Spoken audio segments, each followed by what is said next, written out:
pergunta que vamos tentar responder à luz das leituras de hoje é: onde está plantada a nossa vida? Onde estamos na nossa existência? E uma resposta podemos extrair imediatamente do livro do profeta Jeremias, que vai fazer um paralelo entre o homem que se esqueceu de Deus e, portanto, é como um arbusto no deserto que sofre a seca, e o homem bendito que segue o Senhor e que, por isso, a sua vida é como uma árvore plantada à beira de um rio. E mesmo que venha a seca, está sempre verdejante e é capaz de dar bons frutos. O contexto em que Jeremias escreve este texto está com o retorno do povo de Israel do exílio. Mas Jeremias observa que o fato de ter ido ao exílio não é o problema em si. O problema é que o povo de Israel fez para si ídolos e, portanto, se esqueceu do Senhor. E aquilo que exorta, portanto, o nosso profeta é não esquecer-se de Deus. E este exemplo da natureza que utiliza, então, o profeta é muito simpático, porque é evidente. Perto de um rio tem sempre vida, tem sempre folhas verdes. Longe do rio, a possibilidade que uma árvore seque é muito maior. E este exemplo para nós brasileiros pode ser muito simpático, inclusive. E por quê? Porque aqui no Brasil nós temos um grandíssimo rio que nasce no estado de Minas Gerais e atravessa 5 estados da nossa federação, que é o Rio São Francisco. E como sabemos, ele atravessa inclusive o semiárido nordestino, o sertão da Bahia, onde tem pouca chuva. E o que chama a atenção do Rio São Francisco, e a molecadinha aí que vai fazer o Enem, é bom saber, né? É que é um rio perene. E mesmo nos lugares onde tem pouca chuva, o Rio São Francisco está sempre cheio. E por isso se desenvolveu às margens do nosso velho Chico uma agricultura enorme. Uma agricultura que é de ponta, não só pela tecnologia empregada, mas é de ponta pela qualidade das hortaliças e dos frutos que ali nascem. Inclusive, na região do semiárido ali, tem o vinho Rio Sol, se eu não estou enganado, tem as vinícolas que produzem vinho naquela região, que é muito quente e tem muita água. Então, e as uvas são de excelente qualidade. E disso nós podemos, iluminados pelo profeta Jeremias, extrair, também com o exemplo do Rio São Francisco, uma leitura espiritual muito profunda. Veja, o sol, ele é necessário para a vida. E quanto mais sol, mais vida. Sabemos que nos lugares onde tem escuridão, a vida ela tem uma dificuldade. Ela tem que fazer um grande esforço. Mas onde o sol está presente, a vida ela acontece. E para nós cristãos é muito interessante perceber isso, porque Lucas vai escrever no Evangelho, no capítulo 1, versículo 78, que Jesus é o sol nascente que nos veio visitar.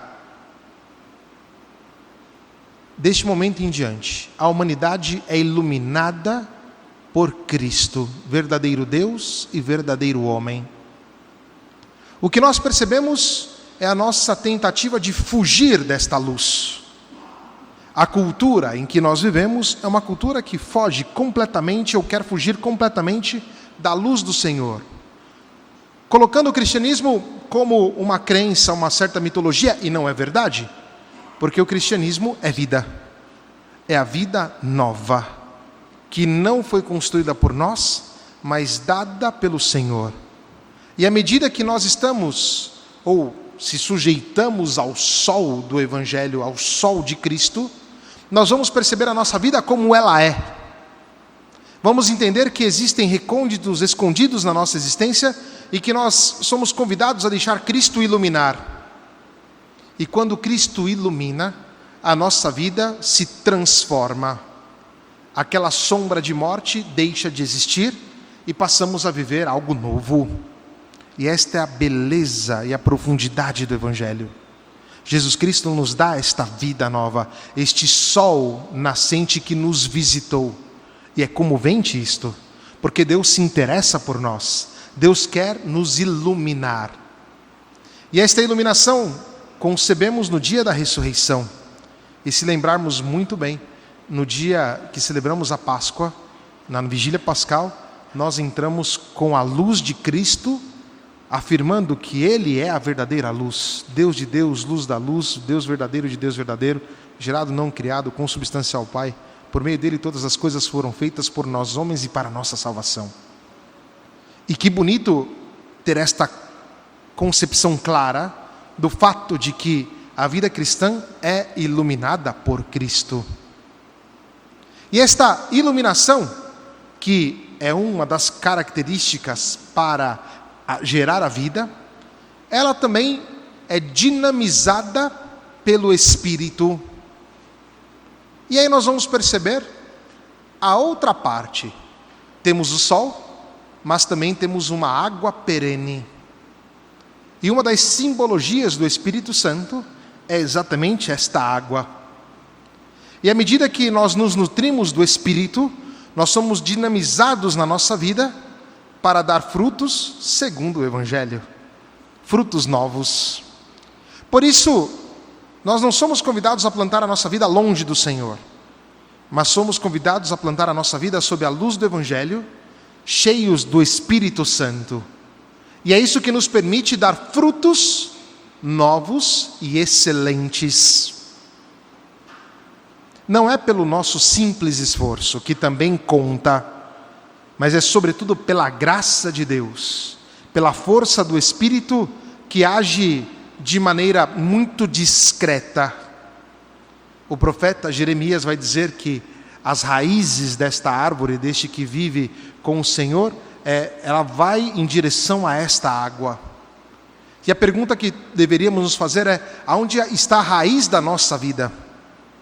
Está em direção a esta água do Espírito Santo que nos nutre e dinamiza o nosso modo de ser para que demos frutos segundo o Evangelho que nos ilumina? Ou será que nós estamos perecendo, morrendo, vivendo dentro de uma espiral que não tem nem começo e nem fim e não sabemos para onde vai? E percebemos que o combate interior que vive, porque aqui é o grande desafio, não? Nós queremos dar frutos, e queremos dar frutos bons, nós não queremos dar frutos quaisquer. É um desejo do nosso coração, e isso aqui nós temos que levar em consideração, viu? Não é que nós colocamos isso de lado, mas o desejo pelo desejo, ele é morto. O desejo iluminado pelo Evangelho e nutrido pelo Espírito, agora sim dá fruto. E tudo aquilo que nós pensamos de grande e de belo, inspirados pelo Senhor, é capaz de gerar algo grande, mas precisa da nossa responsabilidade e de aceitar o desafio de estar sobre os auspícios do Senhor, estar sob a luz do Evangelho, estar nutrido e dinamizado pelo Espírito. E mesmo nas situações complexas da nossa vida, nós vamos perceber que a presença de Deus, ela é perene. E é aqui que nós vamos conseguir entender o Evangelho. O Evangelho nos fala da bem-aventurança, e bem-aventurança é sinônimo de felicidade. E no caminho da nossa vida, nós vamos perceber todas essas situações que Jesus Cristo apresenta. Bem-aventurados os pobres. Quantos de nós já não percebemos que a nossa vida, ela é pobre, mas não somente do ponto de vista econômico. Jesus Cristo não veio trazer uma mensagem socioeconômica. Muita gente, talvez muito bem de vida, já percebeu a pobreza na própria vida. E a pobreza, ela chama a riqueza. Mas qual é a riqueza que nós queremos? Não tem riqueza maior do que aquela do reino dos céus. E é o que Jesus promete. Bem-aventurados os pobres, porque de vós é o reino dos céus. E um cristão compreende exatamente isso, que se viver dentro de um orgulho, que é uma ideia de uma riqueza enorme, não conseguirá nunca compreender a grandeza do fato que o reino dos céus veio para nós. Assim fizeram os fariseus, os publicanos, que não queriam acolher o reino dos céus. Jesus revela para os pobres e pequeninos o reino. E nós temos, mais do que temos, somos convidados a perceber na nossa vida quais são as pobrezas que nós vivemos e que reclamam de nós o reino. Ou melhor, abraçar o reino. Depois Jesus vai falar sobre os famintos, porque serão saciados. E é muito interessante isso, porque quando a gente sacia a fome, dentro de algumas horas temos fome novamente. Por isso Jesus não fala da fome exatamente material. Fala desta fome que quer ser saciado para sempre.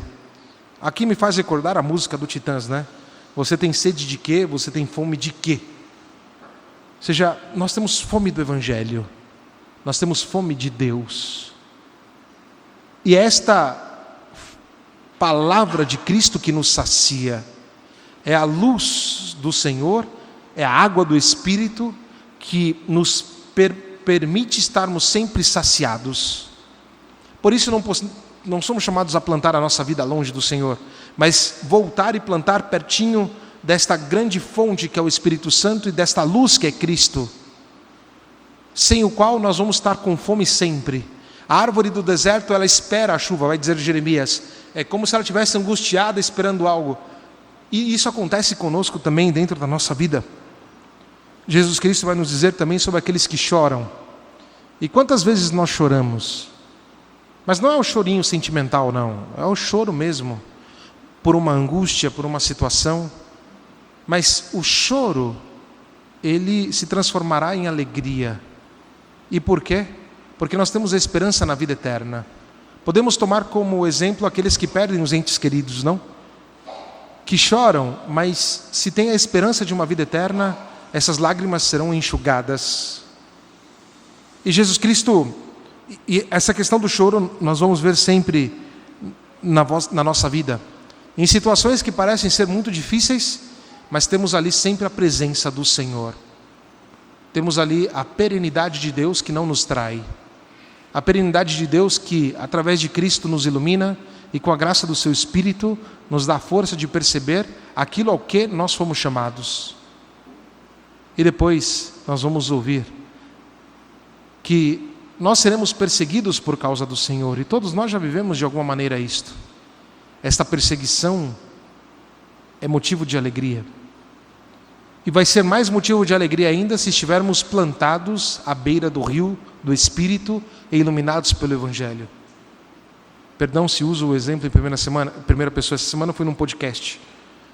E lá me fizeram perguntas muito fortes e eu respondi com muita força. Já falei que se eu for preso, vocês não esqueçam de me levar bolo na cadeia, tá bom? E eu acho que entre essa e a outra semana pode acontecer. Mas falei com muita força. E por que eu falo com força? Porque eu sou legal? Não. Porque eu acredito no Evangelho. Eu sei onde a minha vida está plantada.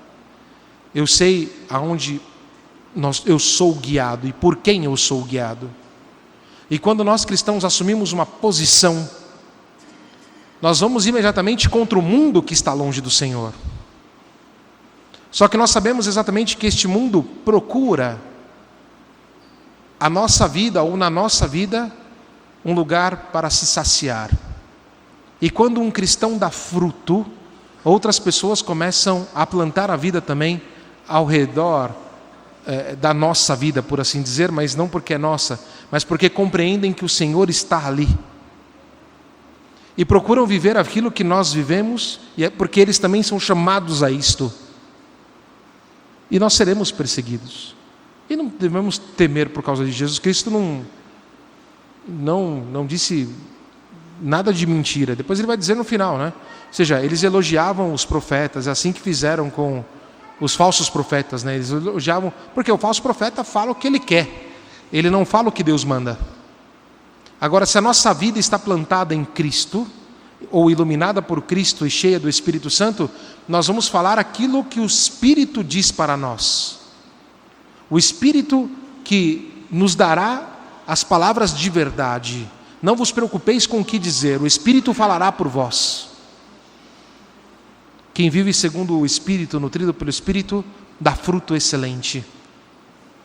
E o grande desafio, nesta manhã eu falava, tinha muitas famílias na missa, e eu dizia, o grande desafio, por exemplo, de um pai e de uma mãe, é obviamente dar ao seu filho uma boa instrução, que ele possa, e espero que todos vocês consigam dar aos seus filhos uma boa escola, uma boa educação, e que eles possam crescer muito bem. Mas é preferível dar uma má educação ao filho e tê-lo em comunhão com Deus, do que dar uma boa educação e ele viver no pecado. O desafio do pai e de uma mãe é ensinar o seu filho a viver com Cristo. É ensinar o seu filho a plantar a própria vida no Senhor. E não nas ilusões que o mundo nos propõe. A bem-aventurança do mundo, a felicidade do mundo, ela é efêmera. Por isso que Jesus Cristo vai contrapor. Esses que riem agora, amanhã vão chorar. Esses que estão saciados, amanhã vão ter fome. Porque estão preocupados apenas com as coisas que acontecem aqui. Mas nós somos chamados a algo muito mais profundo para a ressurreição, segundo a leitura de hoje. E a ressurreição de Cristo, que já aconteceu, é primícia da nossa ressurreição. Nós vivemos como homens e mulheres novos, ressuscitados em Cristo. Somos uma nova criatura exatamente porque recebemos a água do batismo, recebemos o dom do Espírito, e vivemos agora uma vida completamente nova. E sabemos que o maior fruto que podemos colher da nossa vida será o fruto da ressurreição. E não devemos ter medo disso. E ainda que nos matem pelo Evangelho, nós entendemos que a nossa vida está destinada a viver para sempre. Quem quiser conservar a vida neste mundo, vai perdê-la. É o que nos diz o Senhor. E quem quer conservar a vida neste mundo, começa a fazer acordos com o mundo. Quem quer conservar a vida neste mundo, começa a se distanciar do Senhor, porque aquilo que o mundo propõe é aparentemente muito mais atraente. Mas aquilo que Jesus propõe é novo, é diferente, é muito mais profundo, é discreto, é algo que vale a pena. Não é uma história da carochinha.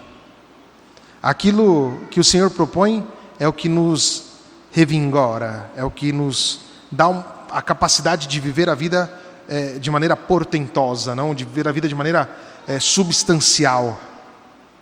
E por isso que nós cristãos não temos vergonha de ser cristãos. E por isso que nós cristãos lutamos sempre, cada vez mais, para deixar o Evangelho iluminar a nossa vida e para que as raízes da nossa vida procurem esta água fresca do Espírito Santo que nos nutre e que no nosso modo de agir nos dá a graça de portar um fruto novo. E olha, meu querido irmão, minha querida irmã, eu espero de você esse fruto novo. Como você deve esperar de mim este fruto novo. Eu espero de você os frutos do Espírito Santo, que são excelentes. E se você não frutifica segundo o Espírito, o mundo fica pior. E nós esperamos isso de você. Não tenha medo. Não tenha medo de transportar a sua vida, a árvore da sua vida, do deserto para este lugar perene e cheio de luz, que é o Evangelho e a graça do Espírito. E se precisar de ajuda, você pode contar. Conta com o padre, conta com a comunidade. Nós estamos aqui para isso. Ser cristão não é viver um individualismo. Nós estamos à beira deste rio do Espírito e iluminados pelo Evangelho, estamos juntos. E o nosso objetivo é a ressurreição, nosso objetivo é chegar no céu. Ninguém aqui está brincando de ser cristão, espero. E por isso, Padre Silvio, sempre cada vez mais aqui a gente procura dinamizar, não, na nossa paróquia, confissões sempre, direção espiritual, missa, exercícios de piedade, tudo isso é para ajudar a gente a ir para o céu. Não é uma brincadeira, é uma coisa séria. E é esta seriedade que eu e você somos chamados. E espero colher na vida de cada um aqui, ver com clareza os frutos do Espírito. Mas depende também de você, né? De dar este passo. De tirar a sua vida do deserto deste mundo aí, que é seco, árido, cansativo, e colocar perto de Cristo, que é muita luz e muita água. A luz do Evangelho e a água do Espírito, que é o suficiente para nos dar uma vida enorme, fazer da nossa vida brilhante, da nossa vida verdejante, cheia de frutos. E é isso que nós esperamos. Peçamos a Maria Santíssima que nos ajude, ela que teve a coragem de dizer: faça-se em mim segundo a vossa palavra. Ela que, cheia de graça, ela que sem nenhum pecado, esteve sempre, sempre, sempre ao lado do Pai. E por isso se realizou nela todas as maravilhas. Que ela interceda por nós e que tenhamos coragem hoje de transportar a nossa vida da secura para a luz do Evangelho e a água do Espírito. Que assim seja. Amém.